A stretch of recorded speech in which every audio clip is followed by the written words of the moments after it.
and welcome to Guitar.com Live, the 3-day virtual guitar show and a world first for the guitar industry. Have you ever seen a virtual event of this magnitude for guitar heads? I think not. My name is Elspeth Merry. I'm head of PR at entertainment PR agency Inside Out, with a roster of artists from Sigrid to George Ezra and Wolf Alice to Lady Gaga.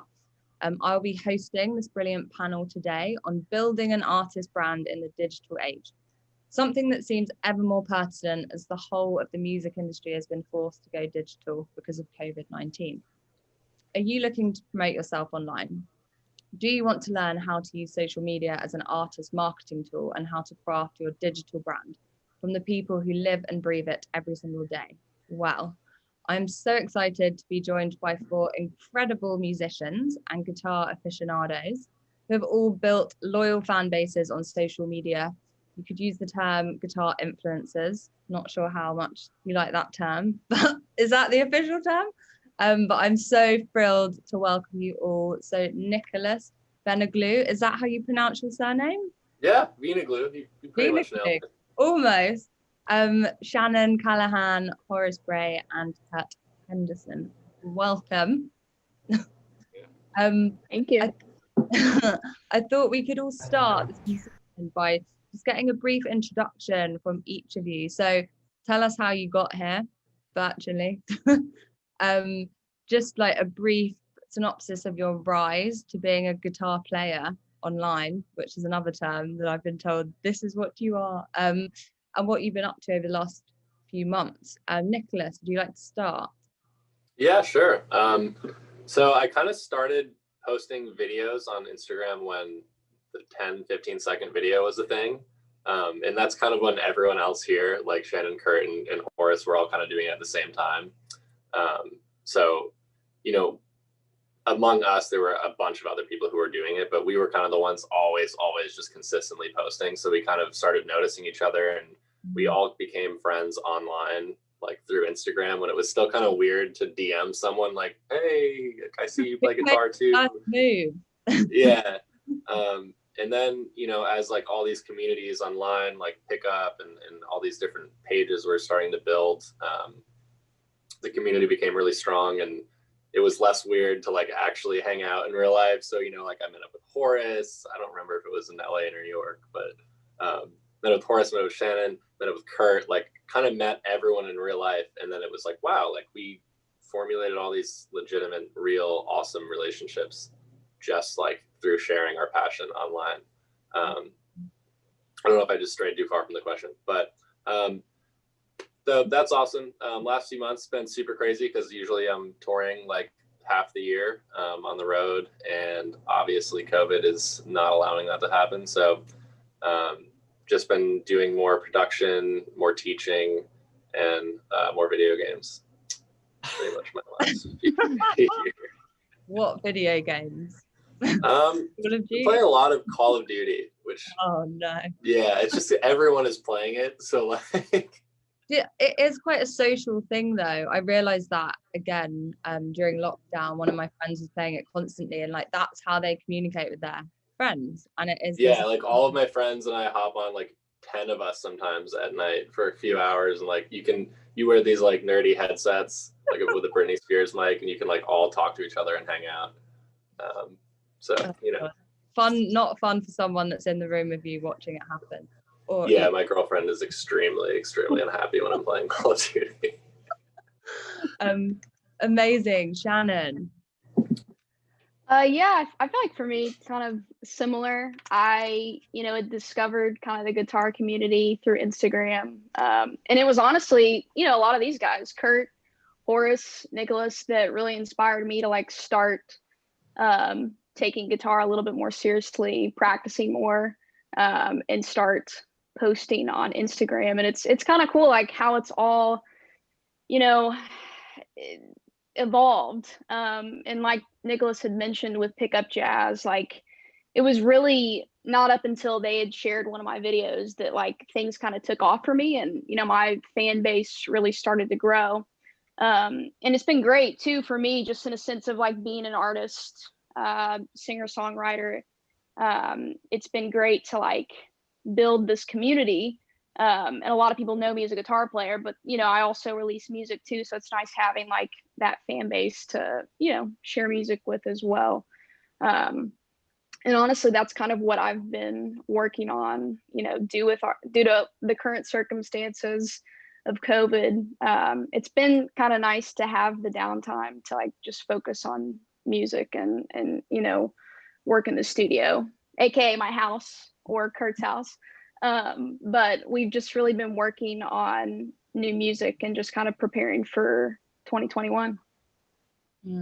I feel like this period has been super like recalibrating for everyone and has made us all ask like, what do we really want to do? And I feel like it's probably given a lot of people that creative space that they needed to figure that out. Yeah, for sure.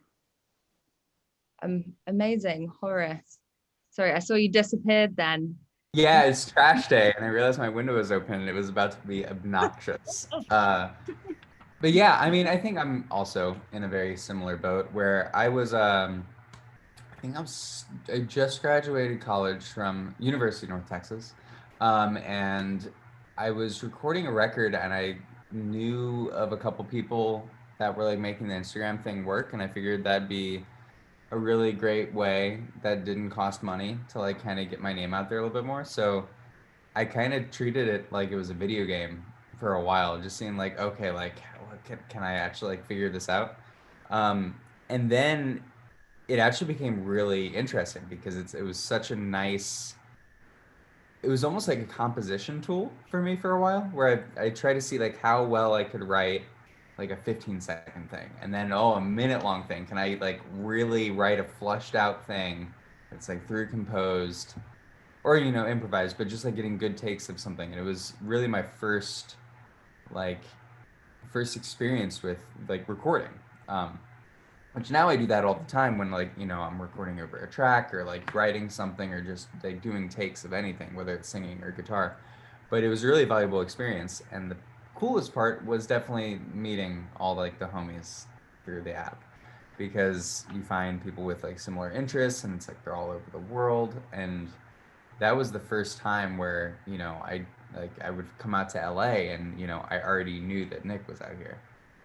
But yeah, and then so since COVID times, I've been doing a lot of production, doing a lot of writing and recording, trying to do a lot of yoga, a few video games, and then really, I mean, it's a very existential time for all the creators of all different media, because it's all of a sudden we don't have a big part of our daily hustle, whether that's like I do all this stuff, but then I also play wedding gigs, or I teach at a school down the street, or anything like that. So it's been I think it's a very like refining time for a lot of people, and I'm really curious to see how it'll develop. I think it'll end up being a very good thing for a lot of people. I agree. Has your output on social media just expanded? Have you all been posting a lot more? Has that changed much, or are you more like refining the quality, or is it just like constant? I feel like I've been going in sprints where I'll be like really on top of it and giving it a lot of my energy for a while, and then I completely burn out. So it's like a month on, a month off almost. At least it's been the last couple months. That sounds healthy. I've got one of those apps that like times out my phone after like 5 hours a day, so I need to continue, but then I'll just turn it off. So need a digital detox already. Kurt, would you like to introduce yourself? Definitely. So I grew up in Canada, and I actually got onto the Instagram thing not in like any sort of natural sense. I would say that like of the people I know, I'm probably the least inclined to use social media, honestly. I was like super late to even having a smartphone. I was super late to having Facebook. I wasn't particularly interested in social media at all until a buddy of mine from Vancouver started to kind of like blow up as a guitar player on Instagram. And I had never even looked at Instagram, and he was showing me, Pickup, the same scene that we've all referenced now. He showed me this pickup site and the kinds of like traffic he was seeing to his page, and all these gigs he was getting. He was getting like flown out to LA to do sessions, and I was like, oh, like this is the way out of the sort of Canadian isolated market that I exist in, because if you like, I grew up in Vancouver, which is a big city, but there isn't really a music scene to speak of, not in the same way that there is in Nashville or LA or wherever. So it became clear to me that regardless of my natural disposition to sort of avoid social media, that might be my ticket out of a small music scene. And so I started to play the game, and it was the same sort of like 15-second era. And yeah, it was nice. The scene kind of like Pickup in particular just kind of, I guess sort of brought us all under one umbrella and did a really great job of showcasing so many different talents. And then just as a natural course of things, you become friends with everybody. You're commenting on everybody's pages. They're commenting on your content. It ended up being a really positive sort of social change in my life in a way that I hadn't anticipated it would be, because I had this sort of negative association with social media, and it's been entirely the opposite in my life. So with that all said, these days, last couple months, I've obviously been strange, I think, for everybody. I've been doing a lot of like production work. I've also, interestingly, been getting into yoga as well, Horace. So we gotta get together, dude. Get some spandex on and do some yoga. Yeah, but yeah, just doing some yoga, doing a lot of production work. We could turn this into a yoga session if you'd prefer. I could lead a session. I got the mat right there. Let's go. Ready. Yeah, just trying to stay active and stay productive as best I can. I feel like I'm maybe uniquely equipped to deal with this kind of thing because I live like a hermit anyways. So I'm just, status quo in some respects on my end. Are you all in LA now? Nashville for myself and for Shannon. And Nick and I are in LA. In LA. We're in LA. And is it locked down in both cities at the moment completely, or can you go out? I mean, you can go to the store and stuff in LA. You can go to a lot of restaurants have like outdoor dining, but it's kind of not. There's a lot of not cool stuff. Like a lot of people like are wearing their masks like down here or like not at all. So I pretty much don't leave the house. Essentially. I feel the same way. Yeah. Yeah, I mean, you can go out in Nashville. I think like the bars are open, which is Like Broadway. Yeah. Scary. I'm just ready to go still. I don't go out as a matter of course, but yeah, certainly people are going out and trying to assume regular life activities. I'm not going to participate in that. I think Shannon, you probably go out a little bit more than I do, don't you? Yeah, I do, but it's, like you said, they have like the outdoor restaurants. So like, every now and then I'll go meet some friends that I know have been, safely socially distancing themselves. But, I, unlike you, Kurt, sometimes need to get out of the house, for my sanity. Well, in London, we're about to go into a second lockdown, and there's a 10 p.m. curfew now. So if you're out past 10, the police are on the streets. It's very dystopian. Very. Do they actually enforce it? Yeah, I was out on Friday and it was 10, and the police arrived in bully vans in the area and just started telling people to get out of bars. It was very bizarre. So I'll have to go home and play Call of Duty for a few months.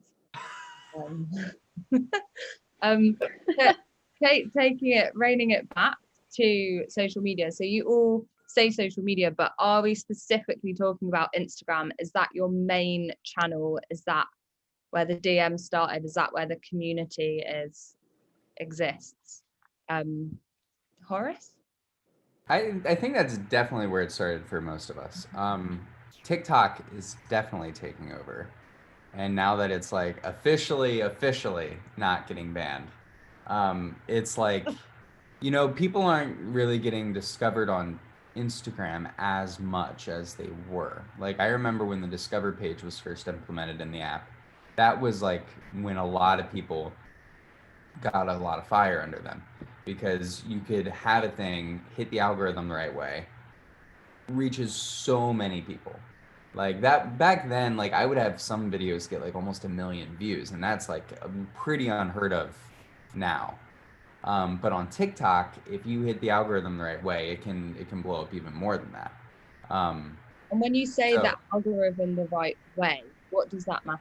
What does in that that in that it's pushing your content to other people's discover pages or for you pages, where you're seeing like when it hits the algorithm the right way, you're getting the most reach to the most people that don't normally see your stuff, which is the most beneficial. Are you migrating onto TikTok from Instagram? It's not necessarily a migration, but it's more of like I'm trying to cross post onto TikTok a lot more and make content that works on both platforms. It's tricky because it's a little bit of a different culture on TikTok versus Instagram. I think Instagram is a little older, you know, so there's a lot of people around our age that grew up and love Instagram.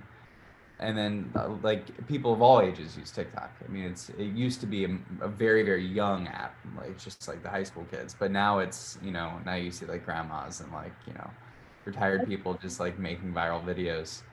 Totally. And I feel like there's a lot of it is rooted in humor and comedy. And while you're shredding, I suppose you can bring some humor into it. Nicholas, I saw that you made like a glittery guitar on Instagram. Yeah, I mean, like historically, I used kind of humor and just like outrageous kind of things to grow my following. Like initially, like there was like a video of me like in my underwear in a blizzard in New York City. I used to wear this like blue kimono. So one of my main guitars is like this blue burst guitar, and I had this really bright blue kimono, and then I dyed my hair blue. Pretty much, honestly, like for Instagram initially, I was just like, what can I do that's going to be crazy enough that people will be like, oh, that guitar player with the blue hair, or that guitar player with something to just stand out, because I had the same haircut and like I'm just another guitar player in LA. You know what I mean? I feel like every guitar player in LA like dresses all the same, like wears all black for the pop gig, and like kind of plays the same-ish style. So I was like, I just need to do something ridiculous that will make me stand out a little bit. And it worked. Like I never. Were your fans? Yeah. It worked because, people were just like associating like blue, the color blue, with me. If that makes sense. I don't know. I don't see blue right now. How long? Yeah, I know. It kind of stopped. My hair like was starting to like fall out and just die from the amount of bleach I was using, and everything I owned turned blue. Like my bed sheets turned blue, my shower turned blue. Like if I spooned you would be blue. Like it's just, you know what I mean? Like everything was blue. Is it like a Smurf? Are the Smurfs? Yeah. I was being called Smurf a lot, which was fun initially, and then I was kind of like, okay, I'm over it. Yeah. I definitely remember being like, hey, do you know like Nick Glue? And they're like, is that the blue guy? Yeah. You know? Yeah. I'm gonna say, I think Same. diehard fans, because I see people calling for blue hair every so often. I want the return of that guy. Yeah. I think that's like It was purple too for a while, wasn't it? Yeah, it kind of would like just morph into whatever color, like if I didn't redo it. But it's I haven't really made the jump onto TikTok yet, and like seeing Horace do it is like super inspiring, because I'm like, crap, I should really just suck it up and do it.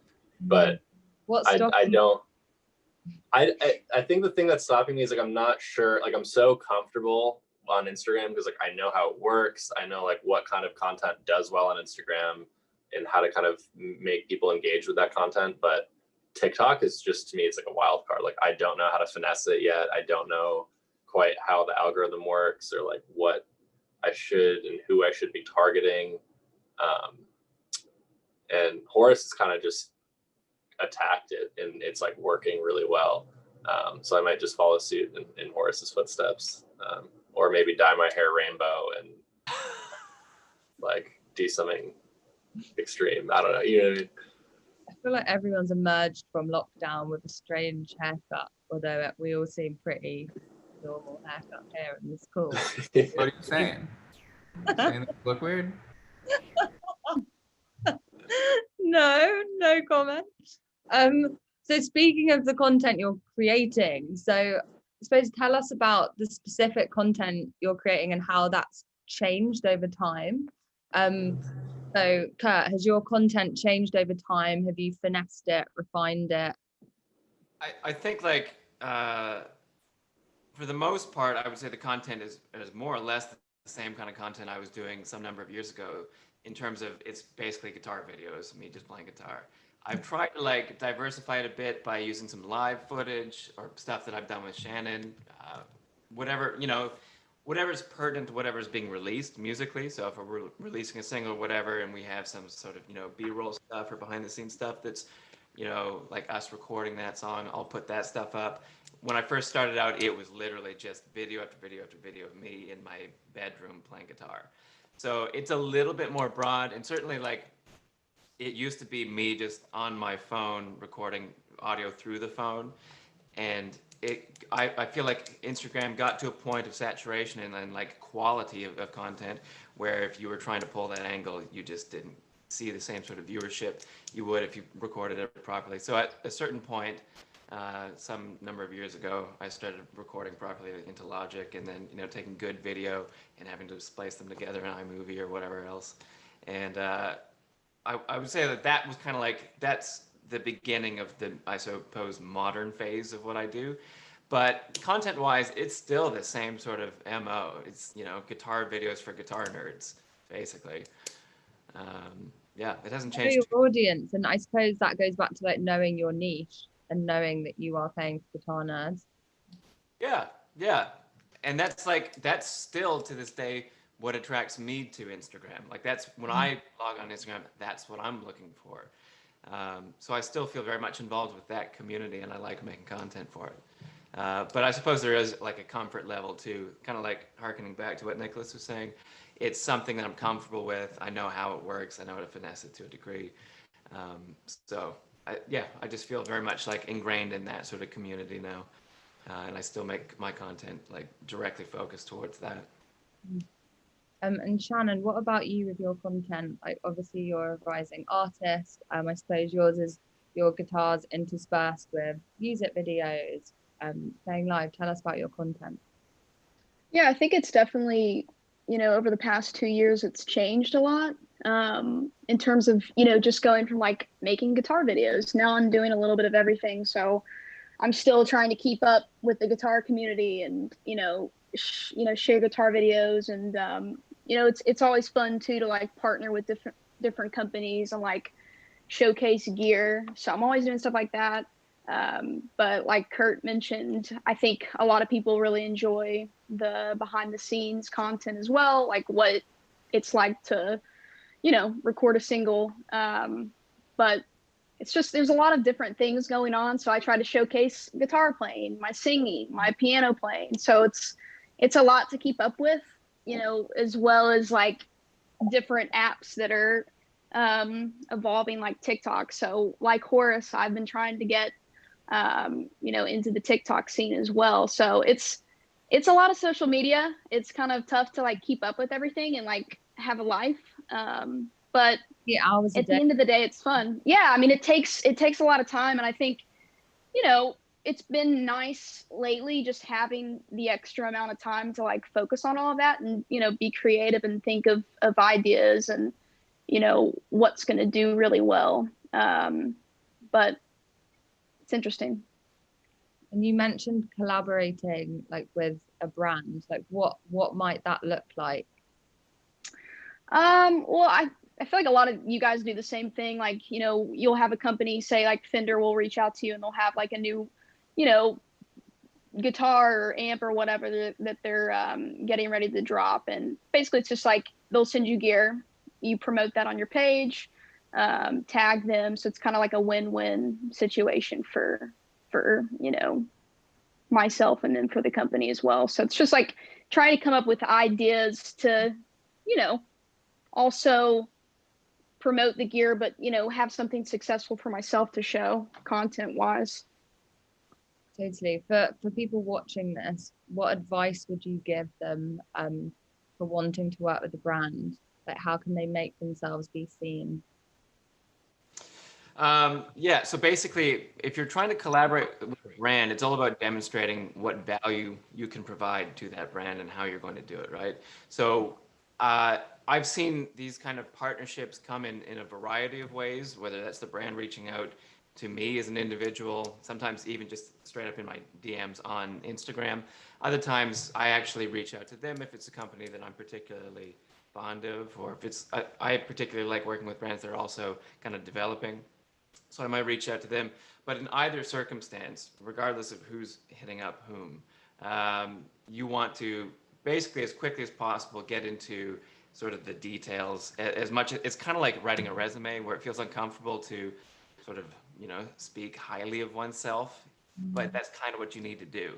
So I pretty quickly get into the numbers, what kind of, views I have, how many views on per a single video I might be able to generate, what I generate in a month, the kind of content, tagging them, how you're going to sort of involve their product. So if it's a guitar, it's really easy. It's in the video. It's in every video. But if it's something, a different kind of product, you need to demonstrate how you're going to involve it in the shot or in the video. Are you going to post stories of it? Are you like what exactly are the terms to which you are sort of agreeing to?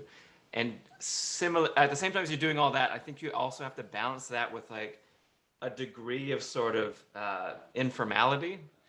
For whatever reason, it doesn't, at least in my own sort of partnerships, it has rarely ever felt like contractual or like businessy. It's usually been pretty like fast and loose and kind of casual and fun.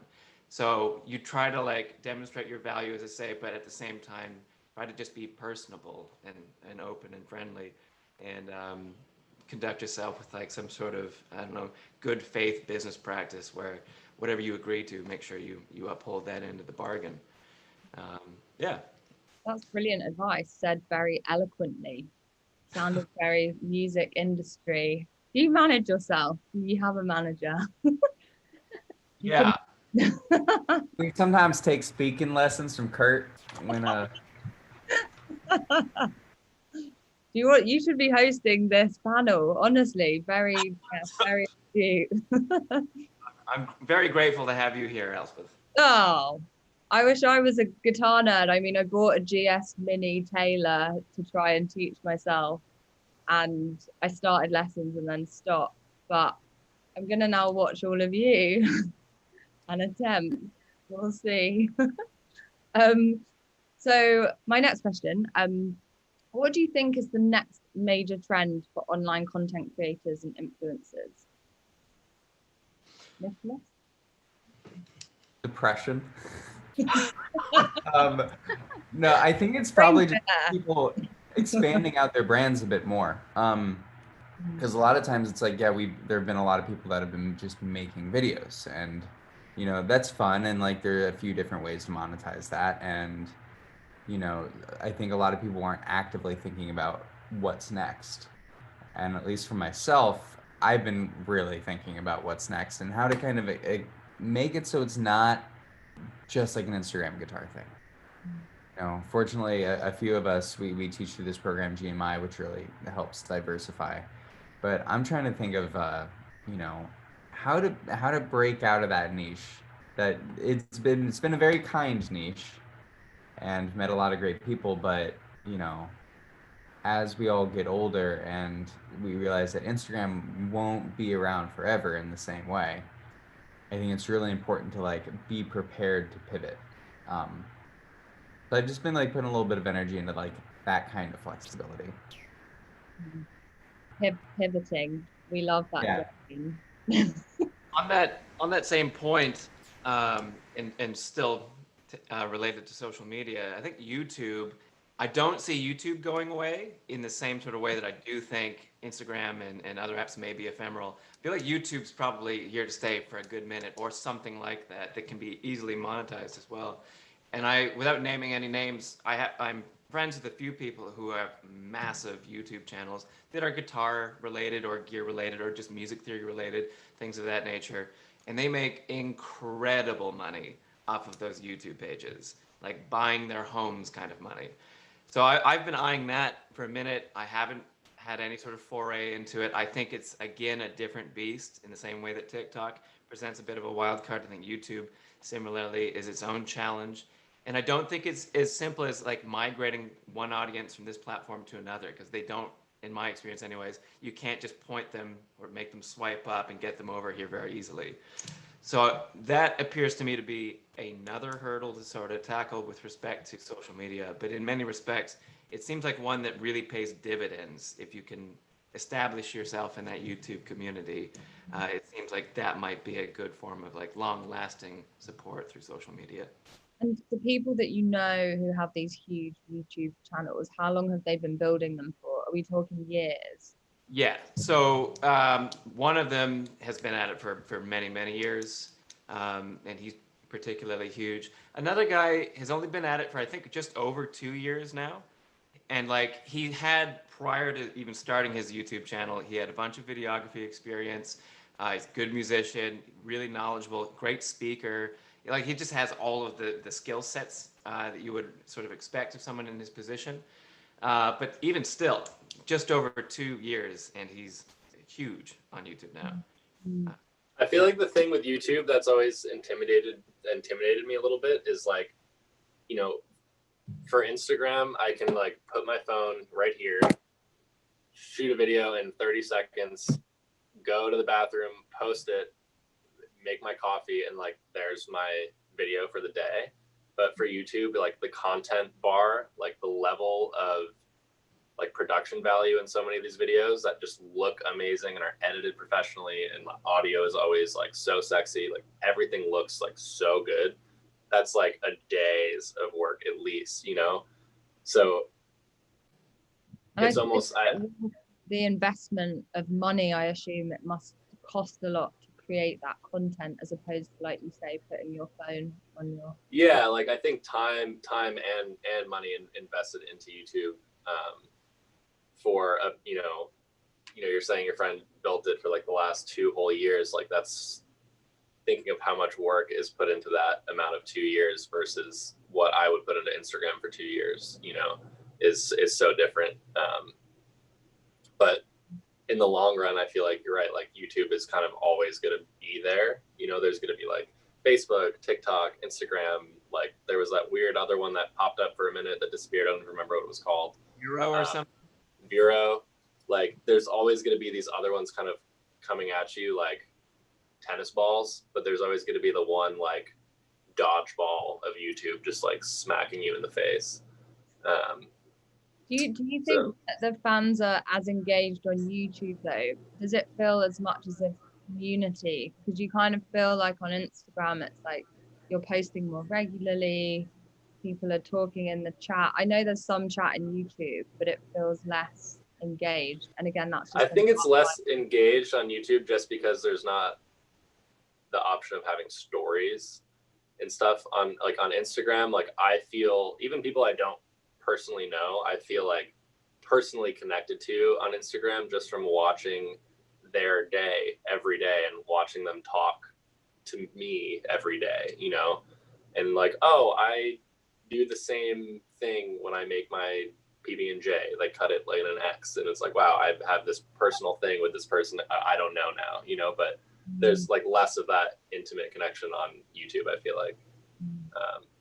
How often do you post? Do you have a kind of rigid schedule? You must know the best, most reactive times in the day. I think at one point we were all extremely like into that. Like we knew, like there was a point where I knew, because if you switch your Instagram account to a business account, it tells you like what days people are most active and most engaged, what hours of each day. So there was a time, you know, where I think all of us were pretty much posting like once a day at least. And like our data was just so curated to like, I knew if I posted a video Monday at 9 a.m. versus Tuesday at 6 p.m., that video would get 10,000 more views than the one on Tuesday. Like it was basically just like a formula at one point.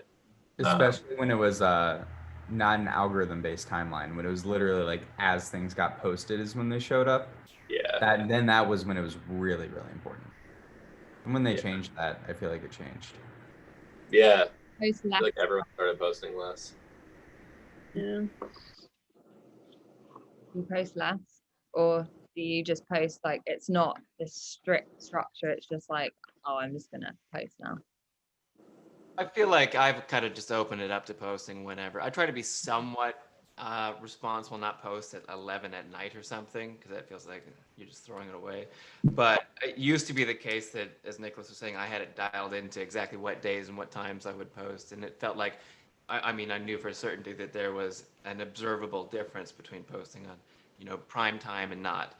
Now I'll have people even message me and ask, they'll tell me that they're trying to develop their Instagram and they want to know, how do I get more views? What time should I post? And I honestly don't even know the answer to that question anymore.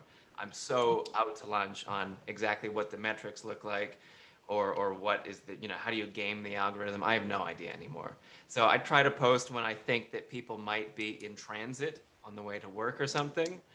And that seems like a nice catch-all. Like, that's probably a good time, but I really don't even know anymore. And it might be the case that Instagram has got the better of me in that respect. The algorithm has finally won out. It's a one. On that, you said people message you asking for advice. I think it would be good if we just went around and asked like one piece of advice that you would give someone starting their own channel for guitar nerds. The one piece of advice I would give, because I was in this position when I started, like I said, I had a friend who was kind of really doing it in a big way before I had even opened the app, who is a fantastic guitar player, one of the best guitar players I know.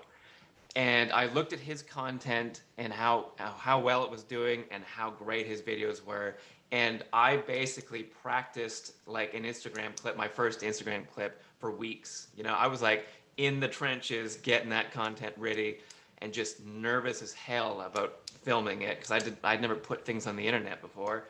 And I think I sat there for like 3 hours recording that first 15-second clip, trying to make sure everything was just perfect. And I was like in my small bedroom in Vancouver. I was sweating. My cheeks were flushed. I was all hot. My advice would be, don't do that, because it's not a good use of your time at all. You'd be better off practicing guitar even than doing that. So my advice would be, get into it. If you want to do it, just do it, and don't be so sort of ambitious with it to a point of like derailing all the other aspects of your life or your own sort of pleasure in playing the instrument. You can do your 30-second clip or whatever in a more manageable bite-sized sort of routine than 3-hour stints of recording or whatever else I was doing. Just do it, and don't set the bar at the highest possible level right out of the gate if it means that you're going to take weeks and weeks and weeks of being self-critical and stopping yourself from getting into it at all. Totally. I think that's really good advice. And I think to be imperfect with it, because I do think that that level of authenticity, as opposed to something that it's so practiced and so structured, would actually speak to more people. So that's great advice. Nicholas, what advice do you have? I mean, I think it's tricky. I think the biggest thing is just to kind of keep an open mind and don't be afraid to experiment with totally different kinds of content. Like, I feel like a lot of times people think they have to lock themselves into, I can only post like, I'm a jazz guitar player, I can only post jazz guitar. It's like, to me, it's really cool when I see, someone I follow who I associate with, like, oh, it's a jazz guitar player, and then wow, they posted a crazy classical piece today, or like venturing out into other kind of territories that might be like slightly off brand. I think is cool, and sometimes you can really grow your audience like exponentially, just kind of experimenting with different forms of content and different ways of like producing content. What's your next experimentation going to be? I did just make this like diamond rainbow guitar, not real diamonds, of course, but I don't know. I want to do something with like rainbows next and donuts. I want to be like the vision is for me to just be like wearing donuts somehow, playing a diamond studded guitar. Where did the donut doctor come from? Long story short, I was terrible in math in high school, and Miss Dundas was going to fail me. So I would literally just started bringing, there was a donut shop at the end of my street where I grew up. So, and I've always eaten donuts all the time. And I would buy her a dozen donuts every single day and bring them to her in the staff lounge to let me do extra credit. And she would never let me do extra credit. So I just, for like 3 weeks straight, I was just bringing her donuts, and all the other teachers were eating them. And they were like, oh, let Nicholas do extra credit or something. And then I passed, which was great. So I kind of just acquired that name through giving Miss Dundas donuts so I could pass 9th grade math class. Like $200 worth of donuts. Yeah, pretty much. For anyone visiting LA, where should they buy the best donut?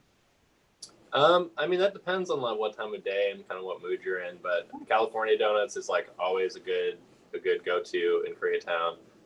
Donut Friend is incredible. If you're looking to pay more than $3.50 for a donut, go to Donut Friend. Blue Star is pretty good. They're originally out of Portland.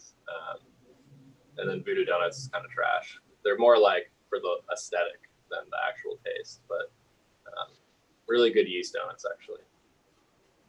Great. Get me on the next flight. Shannon, what advice do you have?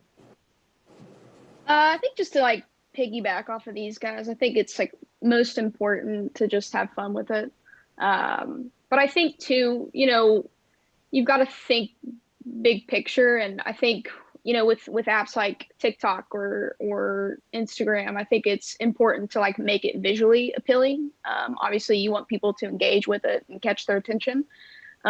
So aside from it sounding good, I think it also needs to look good as well. And I mean, a lot of the things that have worked for me is just like, you know, doing different collaborations with people, or like doing videos in, you know, interesting settings. Like Nicholas had mentioned, you know, playing in the snow, which I've seen that video several times because it catches people's attention. So I think, you know, just trying to like think outside of the box when it comes to content is very helpful.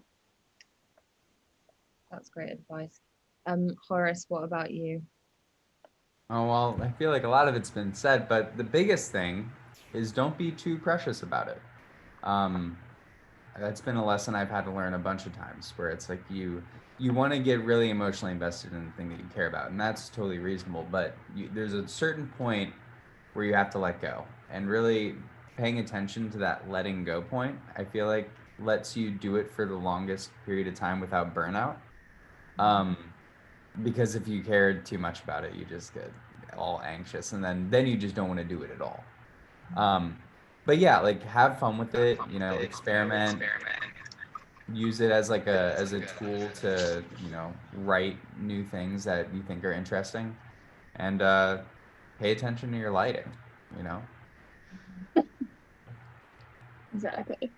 What do you think you miss most about before lockdown? Do you think for all of you, it was playing live? Like that's obviously such a huge element of what you do, and like where you can really like get the energy from the crowd, and doing it just at home on your own must be like energy. Sorry, I couldn't hear you on that one. It got a little muffled. I think my internet connection's weird. I was just saying, what do you miss most about, I suppose, like life before lockdown? Was it playing live for the majority of you?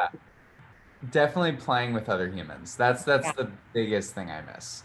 I miss like playing a gig and winging it, like even like just not knowing what you're doing and figuring it out with a bunch of people, and having like that very common mutual like human experience of like listening and interacting, because that's what you really don't get anymore. And you don't get the interaction with the audience, you don't get the interaction with the other people that you're playing with.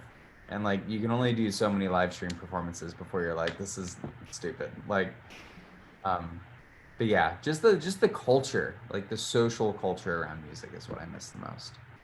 Yeah, I think that another thing too, bunny hopping off of Horace, is like just as like creators of art, whatever you want to call it, you know, like we're making art that's intended to be shared. And so much of music is, you know, we write a song, whatever, and then we perform it and we kind of get that feedback in real time. And it kind of feels like, you know, we're like chefs on Iron Chef making all these dishes and there's like no judges to eat the food, or like no people in the restaurant to eat the food. So we're kind of just like in the kitchen chopping onions all day, making these awesome foods. And then we're kind of just like, well, here's a picture of what I made for dinner. Like, you know what I mean? Yeah. Really good analogy. Yeah. Is it the same, Shannon, I assume, is it the same for all of you? Yeah, I definitely agree.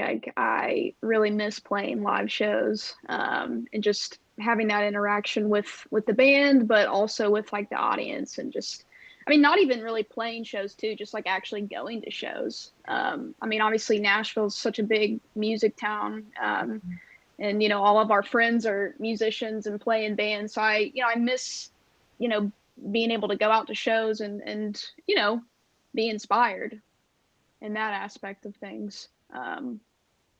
Yeah. So I'll definitely be looking forward to playing live again for sure.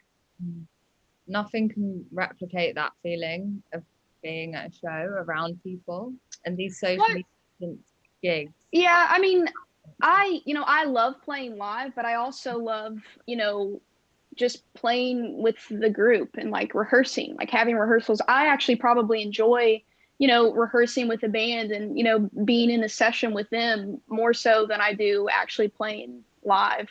But it's just, it all falls back to like creating music with other people and not just being alone in your bedroom, you know, playing by yourself. Yeah, that I feel almost the same way. Like I love playing live, and I miss that sort of like energy exchange that you have with an audience, or that like direct feedback, as Nicholas put it, on the stuff you're working on and writing. But I miss, perhaps more so than anything, I miss being able to just get in a room with my friends and co-creators and jam, just like play music without having to like wear masks or be concerned that maybe our bass player's, you know, been too socially active and therefore I'm endangering myself by hanging out with him.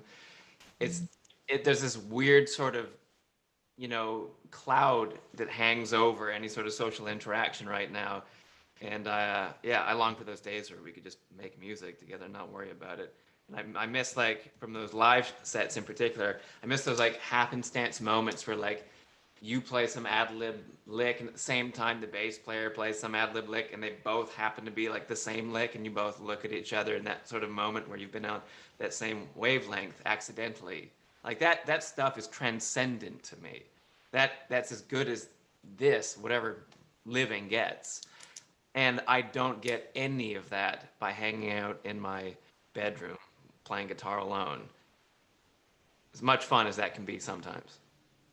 I think that's a great note to end this on. Wow.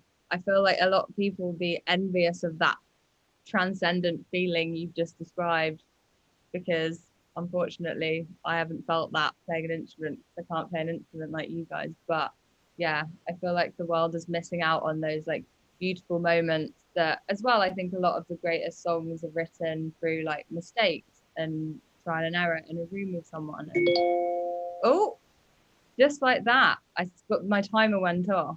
Sorry. But I just want to say thank you so much for joining me and guitar.com live today. I hope that it's been valuable to a certain extent. I've really enjoyed speaking to you all.